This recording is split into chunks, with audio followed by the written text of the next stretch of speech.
This work is valued at 19% of our GDP. প্রধানমন্ত্রী তারেক রহমান ও তার মেয়ে জাইমা রহমানকে নিয়ে সামাজিক মাধ্যমে ছড়িয়ে পড়া একটি কুরুচিপূর্ণ ও বিতর্কিত পোস্ট ঘিরে ঢাকা বিশ্ববিদ্যালয় এলাকায় সৃষ্টি হয়েছে তীব্র উত্তেজনা, যা শেষ পর্যন্ত ছাত্র দল ও ছাত্র শিবিরের সরাসরি মুখোমুখি অবস্থানে রূপ নেয়। পঞ্চগড়ের দেবীগঞ্জে কৃত্রিম বুদ্ধিমত্তা বা এআই ব্যবহার করে প্রধানমন্ত্রীর কন্যা জাইমা রহমানের সঙ্গে নিজের ছবি জুড়ে ফেসবুকে পোস্ট দেওয়ার অভিযোগে এক কলেজ ছাত্রকে গ্রেপ্তার করেছে পুলিশ। পরে তাকে আদালতে হাজির করা হলে বিচারক কারাগারে পাঠানোর নির্দেশ দেন। আবার ঠোঁটে আমার এখানে লিপটিস করছে, সবাই আবার মুখ চাপি ধরে আমার পা দুইটা উরপিন মি দিয়ে বুকের মি দিয়ে মুখ চাপি এমন ধরে আমার আমার শালোয়ারের হাঁটু পর্যন্ত নামালাইছে। ঠিক আছে, নামায় এর নিচের দিকে এই পর্যন্ত বাজাইছে, বাজায় হের পানি আমার শালোয়ারে পড়ছে। আমি আওয়াজ পাইছি, আমি আমার মেয়ের জামা কাপড় রয়ে দিদি, আমরা নিজের চোখে দেখছি হের জামা কাপড় সব বাসাইছে। গ্রেপ্তার হওয়া শিক্ষার্থীর নাম শাকিল আহমেদ, বয়স 22 বছর। তিনি ঢাকার তেজগাঁও কলেজের সমাজবিজ্ঞান বিভাগের 3য় বর্ষের ছাত্র। সামাজিক যোগাযোগ মাধ্যমে তিনি ছোট বাবু আহমেদ নামে একটি ফেসবুক অ্যাকাউন্ট পরিচালনা করতেন। পুলিশ জানায়, মঙ্গলবার শাকিল তার ফেসবুক আইডিতে এআই প্রযুক্তি ব্যবহার করে জাইমা রহমানের সঙ্গে নিজের একটি সম্পাদিত ছবি পোস্ট করেন। শুধু ছবি পোস্টেই থেমে থাকেননি, সেখানে তিনি তির্যক ও বিতর্কিত মন্তব্যও লেখেন বলে অভিযোগ উঠেছে। পোস্টটি দ্রুত সামাজিক যোগাযোগ মাধ্যমে ছড়িয়ে পড়ে এবং বিষয়টি নিয়ে এলাকা জুড়ে উত্তেজনা তৈরি হয়। স্থানীয় বিএনপি নেতাকর্মীরা বিষয়টি পুলিশের নজরে আনেন। এরপর বুধবার বিকেলে দেবীগঞ্জ উপজেলার ভাওলাগঞ্জ বাজার এলাকায় অভিযান চালিয়ে তাকে আটক করে পুলিশ। দেবীগঞ্জ থানার ভারপ্রাপ্ত কর্মকর্তা সেলিম মালিক জানান, প্রাথমিক তদন্তে অভিযোগের সত্যতা পাওয়া গেছে এবং ফেসবুক পোস্টটি ঘিরে জনমনে ব্যাপক প্রতিক্রিয়া সৃষ্টি হয়েছিল। এই ঘটনায় চিলাহাটি ইউনিয়ন বিএনপির যুগ্ম আহ্বায়ক মোস্তাফিজুর রহমান সম্রাট বাদী হয়ে শাকিলের বিরুদ্ধে সাইবার সুরক্ষা আইনে মামলা দায়ের করেন। বৃহস্পতিবার তাকে পঞ্চগড়ের হাকিম আদালতে হাজির করা হলে বিচারক আসসালামু আলাইকুম প্রিয় দর্শক, ব্রেকিং নিউজ এবং তাজা খবর নিয়ে আপনাদের মাঝে উপস্থিত হয়েছি। অবশ্যই আমাদের চ্যানেলটিকে সাবস্ক্রাইব করে দিন, তাহলেই সকল আপডেটগুলো সর্বপ্রথম আপনার কাছে পৌঁছে যাবে। বিদায় নিচ্ছি, অবশ্যই ভিডিওটি শেষ পর্যন্ত দেখতে থাকুন। প্রথমে ছড়িয়ে পড়া একটি কুরুচিপূর্ণ ও বিতর্কিত পোস্ট ঘিরে ঢাকা বিশ্ববিদ্যালয় এলাকায় সৃষ্টি হয়েছে তীব্র উত্তেজনা, যা শেষ পর্যন্ত ছাত্র দল ও ছাত্র শিবিরের সরাসরি মুখোমুখি অবস্থানে রূপ নেয়। বৃহস্পতিবার সন্ধ্যায় শাহবাগ থানাকে কেন্দ্র করে পরিস্থিতি দ্রুত উত্তপ্ত হয়ে ওঠে। একটি ফেসবুক স্ক্রিনশটকে কেন্দ্র করে শুরু হওয়া বিরোধে উভয় পক্ষের নেতাকর্মীরা থানার সামনে জড়ো হন। পরে ছাত্রদল সভাপতি রাকিবুল ইসলাম রাকিব এবং ডাকসুর ভিপি ও ছাত্র শিবির নেতা সাদিক কায়েম ঘটনাস্থলে উপস্থিত হলে উত্তেজনা আরও বাড়ে। পাল্টাপাল্টি স্লোগান, পানি বোতল নিক্ষেপ এবং ধাওয়া পাল্টা ধাওয়ার ঘটনা পরিস্থিতিকে আরও জটিল করে তোলে। এ সময় ডাকসুর সমাজ সেবা সম্পাদক এবি জুবায়ের ও সাহিত্য সম্পাদক মোসাদ্দেক থানার ভেতরে মারধরের শিকার হয়েছেন বলে অভিযোগ ওঠে। পরে তাদের ঢাকা মেডিকেল কলেজ হাসপাতালে ভর্তি করা হয়। ছাত্র শিবির সরাসরি ছাত্রদলকে দায়ী করলেও ছাত্রদল এ অভিযোগ অস্বীকার করে, বরং সংশ্লিষ্ট পোস্টের জন্য শিবির সমর্থিত পক্ষকেই দায়ী করে। ঘটনার মোড় ঘুরে যায় যখন ফ্যাক্ট চেক বিশ্লেষণে উঠে আসে ভাইরাল হওয়া স্ক্রিনশটটি আসলে ভুয়া এবং সম্ভবত এআই প্রযুক্তি দিয়ে তৈরি। অভিযুক্ত হিসেবে আলোচনায় থাকা আব্দুল্লাহ আল মাহমুদ দাবি করেন এটি তার নামে ছড়ানো একটি সাজানো পোস্ট। এদিকে পুরো ঘটনাকে ঘিরে নতুন বিতর্কের জন্ম দেন বিশ্লেষক দিলশানা পারুল। তিনি তার ফেসবুক পোস্টে দাবি করেন একটি ফেক প্রোফাইল থেকে ছড়ানো ভুয়া ফটোকার্ডই এই সংঘর্ষের মূল কারণ। তার মতে কোনো একটি মহল পরিকল্পিতভাবে ছাত্র রাজনীতি বিতর্কিত করতে এমন ঘটনা ঘটাতে পারে, এমনকি ভবিষ্যতে ছাত্র রাজনীতি বন্ধের দাবিও জোরালো হতে পারে বলে ইঙ্গিত দেন তিনি। ঘটনার পরপরই ঢাকা বিশ্ববিদ্যালয় প্রশাসন দ্রুত পদক্ষেপ নেয়। অভিযুক্ত শিক্ষার্থী আব্দুল্লাহ আল মাহমুদকে কারণ দর্শানোর নোটিশ দেওয়া হয়েছে এবং 24 ঘণ্টার মধ্যে লিখিত ব্যাখ্যা জমা দিতে বলা হয়েছে। পাশাপাশি পুরো ঘটনা তদন্তে দুটি পৃথক কমিটি গঠন করা হয়েছে, একটি পোস্ট সংক্রান্ত এবং অন্যটি থানায় হামলার অভিযোগ তদন্তে। কমিটিগুলোকে স্বল্প সময়ের মধ্যে প্রতিবেদন দিতে বলা হয়েছে। বিশ্ববিদ্যালয় প্রশাসন সংশ্লিষ্ট সকল পক্ষকে সংযত থাকার আহ্বান জানিয়েছে এবং আইন নিজের হাতে তুলে না নেওয়ার কঠোর নির্দেশনা দিয়েছে। একই সঙ্গে ক্যাম্পাসে দেয়াল লিখন ও উস্কানিমূলক কার্যক্রম থেকে বিরত থাকারও আহ্বান জানানো হয়েছে। সামাজিক মাধ্যমে ছড়ানো একটি ভুয়া পোস্ট যে কত দ্রুত বাস্তব সংঘাতের রূপ নিতে পারে, ঢাবির এই ঘটনা তারই স্পষ্ট উদাহরণ। এখন সবার নজর তদন্তে কি বেরিয়ে আসে আর এই উত্তেজনাকর পরিস্থিতির জন্য আসলে দায়ী কারা। আবার ঠোঁটে আমার এখানে লিপটিস করছে, সবাই আবার মুখ চাপি ধরে আমার পা দুইটা উরফিন মি দিয়ে বুকের মি দিয়ে মুখ চাপি এমন ধরে আমার আমার শালোয়ারের হাঁটু পর্যন্ত নামালাইছে। ঠিক আছে, নামায় এর নিচের দিকে এই পর্যন্ত বাজাইছে, বাজাইয়া হের পানি আমার শালোয়ারে পড়ছে। আমি আওয়াজ পাইছি, আমি আমার মেয়ের জামা কাপড় রয়ে দিদি, আমরা নিজের চোখে দেখছি হের জামা কাপড় সব বাসাইছে। আবারও আমার জড়াই ধরছে।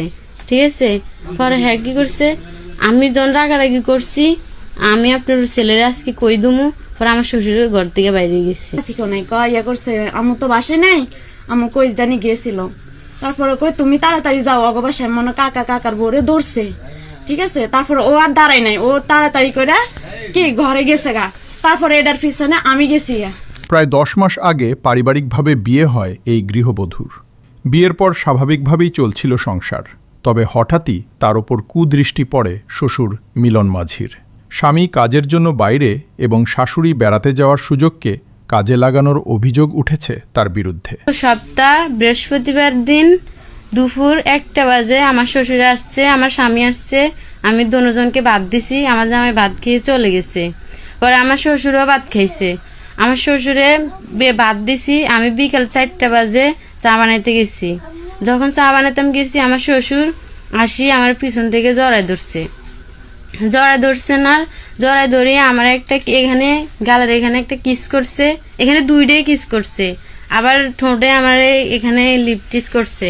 পরে আমি কইছি আপনি আমার শ্বশুরন, আপনি আমার শ্বশুরন আমার জড়াই ধরছেন কি লেগা? কম এমনি দুষ্টামি করি, তুই আমার মাইয়া না। পরে আমি কই আমি চা জাল দুম না, তাহলে আপনি জাল দেন। তো হ্যাঁ কি করছে, আমি উঠে গেছি, হ্যাঁ জাল দিতেছে চা, আমি পারবো না, তুই চা জাল দে। পরে আমি আবার বসছি। ভুক্তভোগীর অভিযোগ, গত সপ্তাহের বৃহস্পতিবার দুপুরের পর বাড়িতে চা বানাতে গেলে পিছন থেকে তাকে জড়িয়ে ধরেন শ্বশুর। শরীরের বিভিন্ন স্থানে স্পর্শ করেন এবং একাধিকবার চুম্বন করেন বলেও দাবি তার। প্রথম দিনের ঘটনাটি তিনি স্বামীকে জানালেও কোনো ব্যবস্থা নেওয়া হয়নি বলে অভিযোগ করেন। আমার হাজবেন্ডের রাত্রে জানাইছি যে আব্বু এরকম করে আজকে আমার কিস দিছে, জড়াই ধরছে। আমার জামাই কিছুই কয় নাই, আমি আমার জামাইরে কইছি, আমার জামাই আমার কিছু কয় নাই। এর পরের দিন সকালেও পরিস্থিতি স্বাভাবিক ছিল না। জানা যায় শ্বশুরের মাঠে কাজ করার কথা থাকলেও তিনি কাজে না গিয়ে বাড়িতেই অবস্থান করেন। এক পর্যায়ে রান্নাঘরে ভাত রান্নার সময় গৃহবধূর পাশেই দীর্ঘ সময় বসে থাকেন। কালকে ঘটনা 10টার দিকে আমি 6:30 বাজে ঘুম থেকে উঠছি, ঘর ঝাড়ু দিছি, থালবাড়ি ধুইছি। তারপরে আমার শ্বশুর ঘুমাইতেছে, আমার জামাইও ঘুমাইতেছে। পরে আমার শ্বশুরের কাজে যাওয়ার কথা ছিল। ঠিক আছে, আমার শ্বশুরে ফিল্ডে কাজ করে, উনি কাজ করে ফিল্ডে, উনি যায় নাই কাজে। মাঝি আসছে, মাঝিকে বলছে আমি আজকে কাজে যাইতাম না, আমি যাইতাম না বলে আমি পরে যাবো কাজে, এটা বলছে। মাঝি চলে গেছে। চলে যাওয়ার পরে আমার শ্বশুরের আমি চা বানাইছি, পরে আমার শ্বশুর ঘুমের থেকে উঠছে না, আমার জামাই এখনো ঘুমাইতেছে। ঠিক আছে, তখন আমার শ্বশুর উঠি চা খাইছে, খাইয়া আবার আমার কইতেছে যে দিদার আজকে কাজে যাইব না।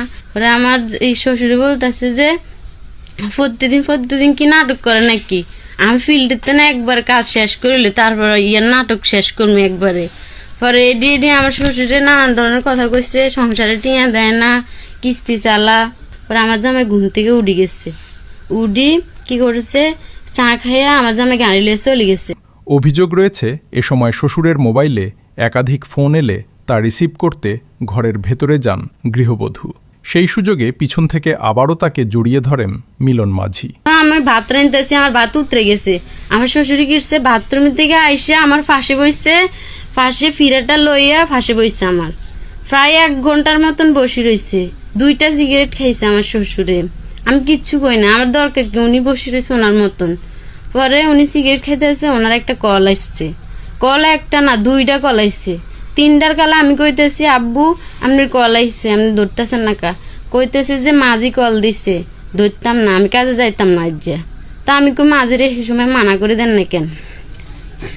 পরে হ্যাঁ কয় যে তুই কলটা রিসিভ করে ক আমার আব্বু আজকে, আমার শ্বশুর আজকে বাড়ি যাইতো না, কাজে যাইতো না, এইখানে মানা করে দিয়ে আস।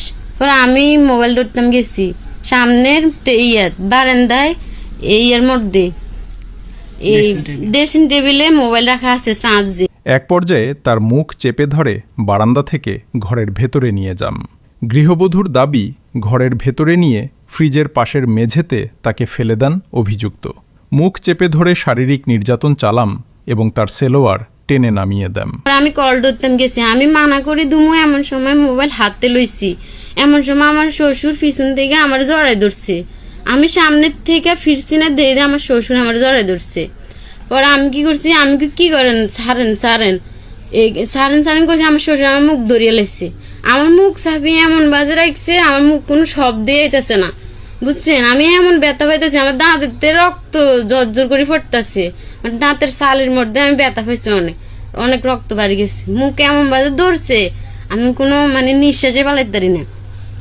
পরে আমার সামনের থেকে কি করছে, সামনের বারান্দার থেকে চেঁচায় মুখ চাপি ধরি। আমার মাঝখানে ঘর আছে না, মাঝখানে মেন ঘরে ফাঁসে একটা ফ্রিজ আছে, ফ্রিজের মধ্যে মাটির মধ্যে আমরা শোয়াই রাখছি।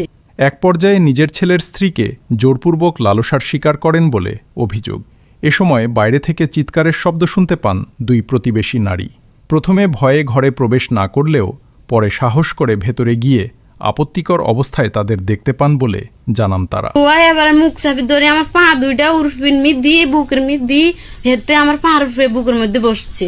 বসে কি করছে, আমার মুখ চাপি এমন ধরে আমার আমার সালোয়ারের হাঁটু পর্যন্ত নামালাইছে। ঠিক আছে, নামায় এর নিচের দিকে এই পর্যন্ত বাজাইছে, বাজে হের পানি আমার সালোয়ারে পড়ছে। তারপর বাড়ির থেকে 2টা মাইয়া শুনতেছে আমি যে কইছি আমার সারি দেন, আমার সারি দেন, আপনাকে ফুতেলে কম। আমার গু শব্দ আমার মুখ দিয়ে শব্দ হয় না, আমার মুখ চাপি ধরে রেখেছে, বুঝছেন?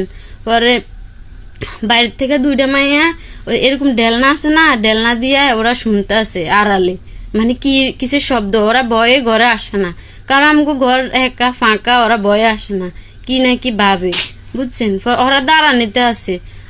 আমার শ্বশুর এখনো আমার ছাড়ে না, ওরা ঘরে চলে এসে ঘরাই দেখে যে আমার শ্বশুর এখনো আমার আজা করে ধরে রেখেছে, বুঝছেন? ওরা আইসে না, পরে আমার সারে দিচ্ছে।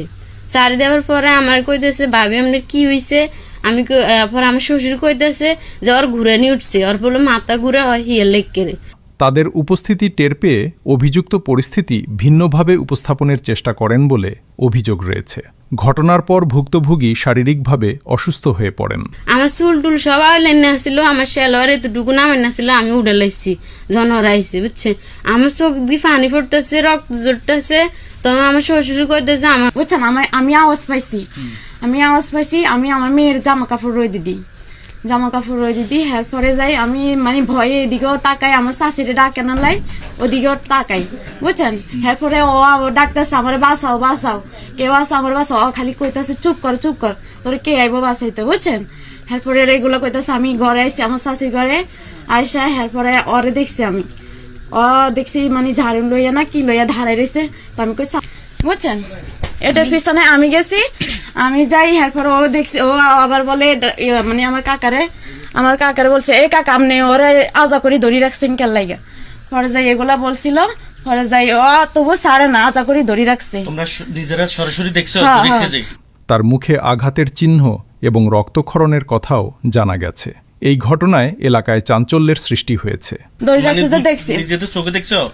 জি আমি গেছি, হ্যাঁ পরে চলে ও গেছি, গে- আমি ও আর ধারাইনি। আচ্ছা ও বলুক, তারপর তুমি বলিও। হ্যাঁ পরে যাই আমি পর্দা উল্টাই চাইজান আমার কাকা মানে হিয়ানে দাঁড়ায় রয়েছে আর মানে আমার ভাবি ফ্যান উড়াইতেছে, নিচে ফ্যান আসছিল তো ফ্যান এটা উড়েছে, আমার ভাবি এর ইশারা দিতেছে মানে হ্যাঁ কথা কইতে পারে না, মুখে দিয়ে রক্ত যাইতেছে এখান দিয়ে, ঠিক আছে রক্ত যাইতেছে, হ্যাঁ মানে ঘুরি মানে গা কাফে, হ্যাঁ সকাল থেকে কিছু খায় না, 2টা বিস্কিট খাইছে আর কোনো কিছু খায় না। হ্যাঁ আবার আমার বলছিল যে আমি সকালে কিছু খাই না, আমি পারি না, ও আমার লগে অনেক জোর মানে জোর করছে, আমি মানে পারি না দিয়ে আমি তাড়াতাড়ি আমি করে ডাকছি, কেউ দিয়ে হাসে না, ও আবার এগুলো বলে যে ইয়ে করছে আমি আমার কাম সারছি তুই যা মনে কর তা কর, আমাকে সামনে কইছে এগুলা, ঠিক আছে। তার শ্বশুর এই কথা বলছে হ্যাঁ হ্যাঁ যে আমার কাজ আমি কই সারছি, এটা হচ্ছে আমার ভাবির মুখের কথা বুঝছেন, মানে হ্যাঁ রে কইছে। হ্যাঁ পরে আমার ভাবি আমাকে বলছে এমনি এমনি আবার আমাকে এগুলা দেখাইছো কাফা দেখো তুমি এগুলো আমার কি অবস্থা করছে, তারপর আমরা নিজের চোখে দেখছি হ্যাঁ জামা কাপড় সব বাসাইছে। ভুক্তভোগী গৃহবধূ